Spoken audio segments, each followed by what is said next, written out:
बिस्मिल्लाहिर्रहमानिर्रहीम अस्सलाम वालेकुम dear students. Chapter number 18 dawn of the modern physics, second year physics federal board plus KPK। इसके numericals हम start करने जा रहे हैं। आज हमारा न्यूमेरिकल नंबर 1 है, जिसकी स्टेटमेंट आपके सामने स्क्रीन पे शो हो रही है। और स्टेटमेंट के मुताबिक क्या है, the length of the space ship is measured to be exactly 1/3 of its proper length. कहते हैं कि लेट्स सपोज हम ये कहते हैं कि हमारे पास जो प्रॉपर लेंथ है उसको हम शो करते हैं। प्रॉपर जो आपके पास क्या आ रही है, लेंथ, प्रॉपर लेंथ को हम शो करते हैं L0 से। ठीक है, तो कह रहे हैं कि जो स्पेसशिप है उसकी जो लेंथ है वो प्रॉपर लेंथ के 1/3 की इक्वल है। ठीक है, प्रॉपर लेंथ अगर वो होगी तो अपेरेंट लेंथ को L से शो करें। अपेरेंट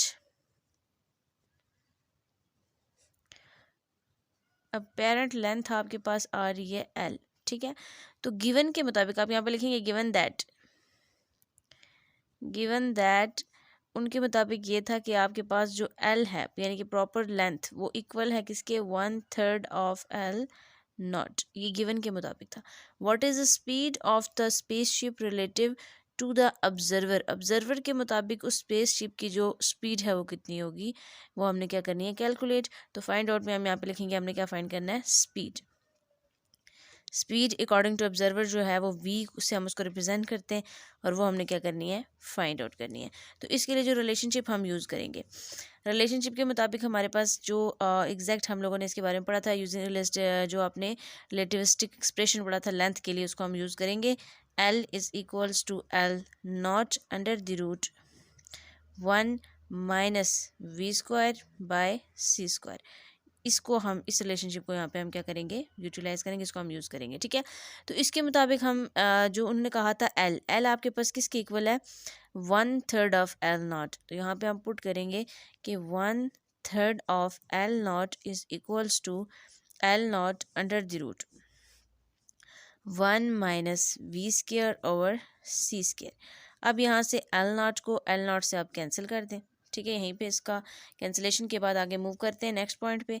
कैंसिलेशन के बाद आप पास यहाँ पे बच जाता है 1/3 इज़ इक्वल्स टू 1/3 के बाद आप पास यहाँ पे बच जाता है under the root 1 minus v²/c²।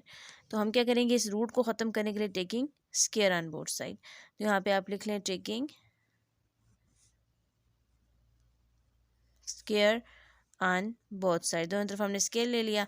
तो ये आपस होता है 1/9 इज इक्वल्स टू, यहाँ पे आपस स्केयर कैंसिल होकर बच जाता है 1 माइनस v²/c²। तो बच्चों यहाँ पे इस वाले फिगर को, इस पूरे जो रेशियो है इसको माइनस है तो इसको प्लस करने के लिए इधर ले जाएंगे, ये हो जाएगा आपस v²/c²। और ये वहाँ चला जाएगा 1 माइनस 1/9। ये इधर प्लस हो रहा था, वहाँ जाके मैथ्स का रूल है बल्कि एक साइड जो चीज़ प्लस होती है जाके हो जाती है माइनस हो जाती है। ये हो जाएगा v²/c² इज इक्वल्स टू, यहाँ पे आप एलसीएम लें 9, इधर आ जाएगा 1 माइनस 9। तो ये आपस क्या आ जाता है, 8/9 आ जाता है। जब इसकी वैल्यू को आप कैलकुलेट करते हैं, v²/c² इज इक्वल्स टू 8 को अगर 9 पे हम डिवाइड करें तो आपस आंसर आता है 0.888 समथिंग। इस तरह से आपस क्या आ जाती है, वैल्यू आ जाती है। अब आपने क्या काम करना है, यहाँ से अगर ये करें कि v² को यहीं रहने दें और c वहाँ जाके मल्टीप्लाई कर लें, 0.888 मल्टीप्लाई बाय c²। तो अब अगर हम रूट ले लें, क्योंकि हमने सिंगल v की वैल्यू फाइंड करनी है, 0.888c²। तो यहाँ से जब आप इसका रूट इससे कैंसिल करेंगे और यहाँ से भी आपस रूट कैंसिल हो जाएगा, और इसका रूट जब आप प्रॉपर लेते हैं तो ये आपस वैल्यू आती है v इज़ इक्वल्स टू 0.942। तो आपने स्पीड कैलकुलेट की है, साथ स्पीड की यूनिट यहाँ पे c लिखी हुई है तो आप भी c ही लिखेंगे, तो मीटर पर सेकंड हम लिख सकते हैं। तो ये आपस के आ गया, पहला न्यूमेरिकल सॉल्व हो गया, जिसमें हमने क्या करनी थी, स्पीड उस स्पेसशिप की फाइंड करनी थी अकॉर्डिंग टू द ऑब्जर्वर। ये टोटल इसकी जो है कैलकुलेशन है, उसके मुताबिक आप इसका स्क्रीनशॉट ले सकते हैं। नेक्स्ट हम मूव करते हैं न्यूमेरिकल नंबर 2 की तरफ। जी तो बच्चों न्यूमेरिकल नंबर 2 है, the time period of the simple pendulum is measured to be 3 second. कहते हैं सिंपल पेंडुलम का जो टाइम है, प्रॉपर टाइम हम लिखेंगे प्रॉपर टाइम जो मेजर किया गया वो कितना आपस आ रहा है, 3 सेकंड आ रहा है। और उसको आप किससे रिप्रेजेंट करेंगे, प्रॉपर टाइम को T0 से। तो यहाँ पे मैं लिख देती हूँ T0 आपस आ गया 3 सेकंड्स। ठीक है, तो अपेरेंट टाइम ऑब्वियसली हमने फाइंड करना होगा। What is the period when measured by the observer moving with the speed of 0.95 c या मीटर पर सेकंड भी आप कह सकते हैं।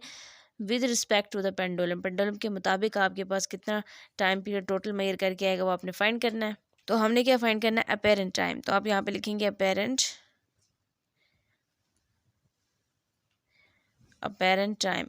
टाइम हमने फाइंड करना है, जिसको हम लिखेंगे t is equals to what, ये आप कैलकुलेट करेंगे।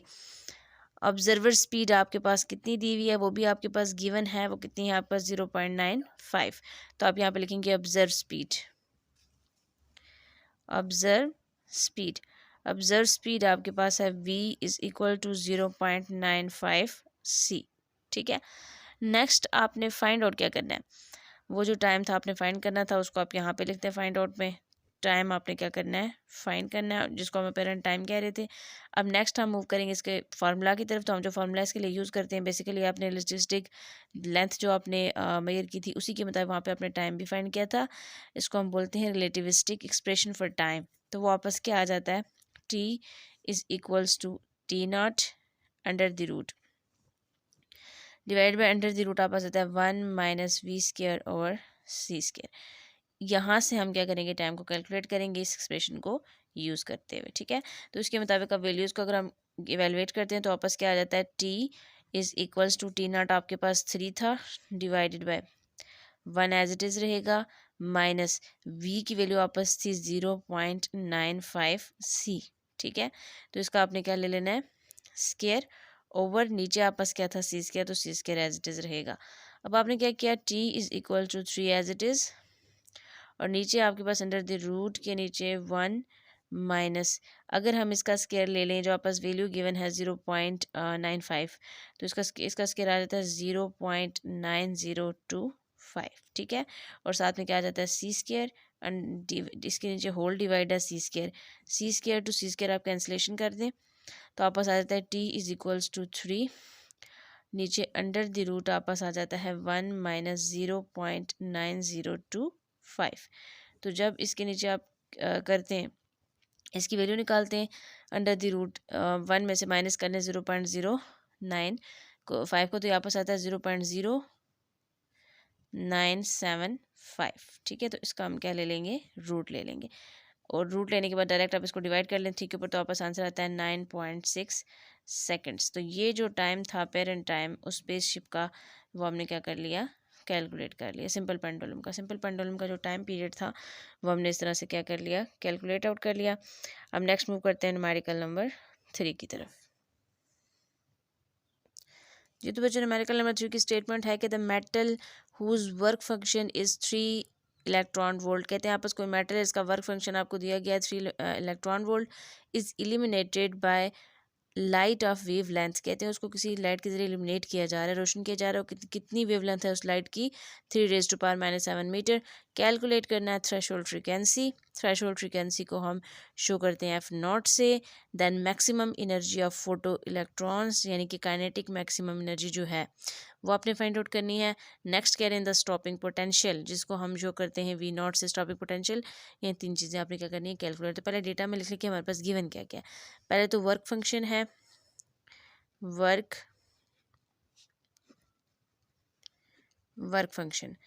फंक्शन को हम बेसिकली कहते हैं साई। ठीक है, वापस कितना दिया हुआ है, 3 इलेक्ट्रॉन वोल्ट। इलेक्ट्रॉन वोल्ट को कन्वर्ट कर लें तो 3 एज इट इज़ आ जाएगी, 30 नहीं है, 3 है, 3 इलेक्ट्रॉन वोल्ट।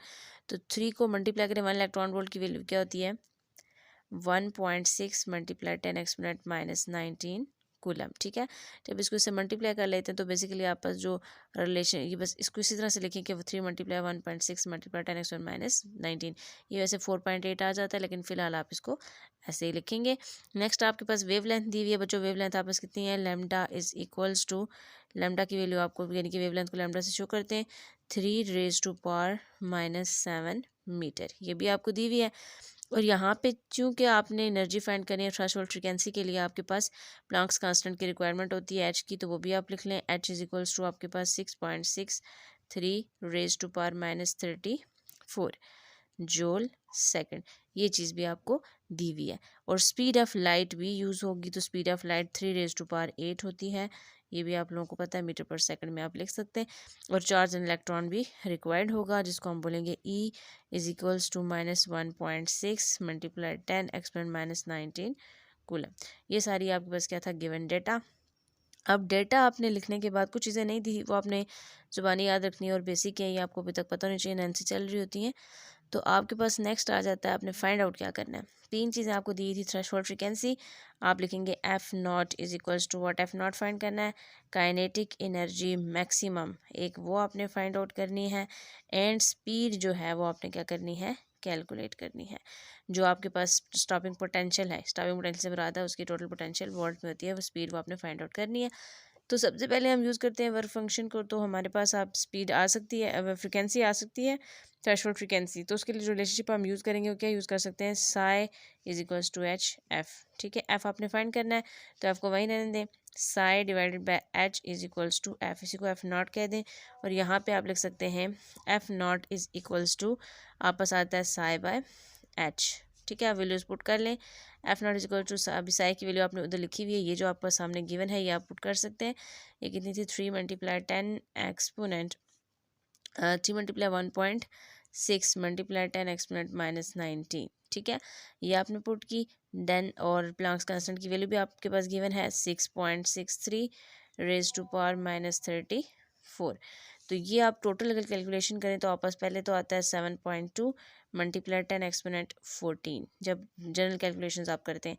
तो आपके पास चूँकि आंसर में 15 गिवन है तो आप इस पॉइंट को पीछे शिफ्ट कर देंगे तो हो जाएगा 0.72 मल्टीप्लाई 10 एक्सपोनेंट 15। ये भी हो सकता है कि ओवरऑल आप इस न्यूमेरिकल को सॉल्व करें कैलकुलेटर में तो एग्जैक्ट वैल्यू वापस ये वाली भी आ सकती है। तो फ्रिक्वेंसी है तो इसको हर्ट्ज में क्या करते हैं, शो करते हैं। तो एफ नॉट आपने फाइंड आउट कर लिया। जो पहली चीज़ कैलकुलेट करनी थी वापस फ्रिक्वेंसी थी एफ नॉट, जो कि आपने क्या की, कैलकुलेट आउट कर ली। नेक्स्ट आपने फाइंड करना है जी मैक्सिमम एनर्जी। तो उसके लिए जो रिलेशनशिप आप यूज़ करते हैं वो होता है kinetic energy maximum is equals to H F minus psi. ठीक है, और यहाँ पे एक मिस्टेक करते हैं बच्चे कि यहाँ पे फ्रिक्वेंसी को जनरली पुट कर लेते हैं, लेकिन ऐसा नहीं करना है। याद रखें कि एफ आपस इक्वल होता है सी बाय लैम्डा के। तो यहाँ पे इस चीज़ को आप क्या करेंगे, एवेलुएट करेंगे। तो kinetic energy maximum is equals to H C by lambda is equal minus psi. ठीक है, अब आप इसको इसमें वैल्यूज और एक्सक्लूड कर सकते हैं। तो अब यहाँ पे आपस क्या आ रहा है, एच की वैल्यू आपके पास थी 6.63 मल्टीप्लाई 10 एक्सपोनेंट माइनस 34। नीचे आपके पास इंटू सी, सी की वैल्यू भी आप लिखेंगे, speed of light 3 multiply 10 exponent 8। ठीक है, नीचे आपके पास लैम्डा की वैल्यू थी 3 मल्टीप्लाई 10 एक्सपोनेंट माइनस 7। और ये माइनस यहाँ पे आपके पास साई गिवन है तो साई की वैल्यू भी आप लगाएंगे जो कि थी 3 मल्टीप्लाई 1.6 मल्टीप्लाई 10 और एक्सपोनेंट आपस कितनी आ जाती है, माइनस 19। तो इसको जनरल पहले कैलकुलेट करना है, इसको इससे मल्टीप्लाई करके डिवाइड कर लें इसके ऊपर तो आपस वैल्यू आ जाती है 6.63 मल्टीप्लाई 10 एक्सपोनेंट माइनस 19। और इन दोनों को मल्टीप्लाई करें तो 4.8 मल्टीप्लाई 10 और एक्सपोनेंट आपस आ जाती है माइनस 19 इज इक्वल्स टू। अब यहाँ से इन दोनों को जब आप निकालते हैं वैल्यूज, एक माइनस कर लेते हैं या फिर आप यहाँ पे 19 को कॉमन लेके 6.63 और 4.8 इनको माइनस करेंगे। ठीक है, स्टेप शॉर्ट नहीं करना, 6.63 माइनस 4.8 और बाहर आपने कॉमन ले लिया मल्टीप्लाई 10 एक्सपोनेंट माइनस 19। तो ये चीज़ यहाँ से आप कॉमन ले सकते हैं। कॉमन लेने के बाद आप सॉल्व करेंगे, नेक्स्ट मूव करते हैं आगे की तरफ। तो आपस सॉल्व करके जो वैल्यू आ जाती है वो आपस आ जाती है 1.83 मल्टीप्लाई 10 और एक्सपोनेंट आपस कितनी आती है, माइनस 19 जॉल। तो अगर काइनेटिक एनर्जी देखा जाए आपके पास टोटल इलेक्ट्रॉन वोल्ट में अगर आपने निकालनी है तो इलेक्ट्रॉन वोल्ट के लिए आप क्या करेंगे, उसको डिवाइड कर देंगे 1 इलेक्ट्रॉन वोल्ट पे। काइनेटिक एनर्जी मैक्सिमम जो आ गई इसी को आपने डिवाइड करना है 1.83 मल्टीप्लाई 10 एक्सपोनेंट माइनस 19 किसके ऊपर, 1 इलेक्ट्रॉन वोल्ट। 1 इलेक्ट्रॉन वोल्ट की वैल्यू कितनी थी आपके पास, 1.6 मल्टीप्लाई 10 और रेज टू पावर क्या आ जाती है, माइनस 19 ही आ जाती है। तो अब आपको क्या हो जाता है कि माइनस 19 पावर कैंसिल हो जाती है। 1.83 को 1.6 पे डिवाइड करेंगे तो वापस आ जाएगा 1.414 इलेक्ट्रॉन वोल्ट। तो ये आपने काइनेटिक एनर्जी मैक्सिमम कैलकुलेट कर ली। ये इंतहा इंसान सा न्यूमेरिकल था।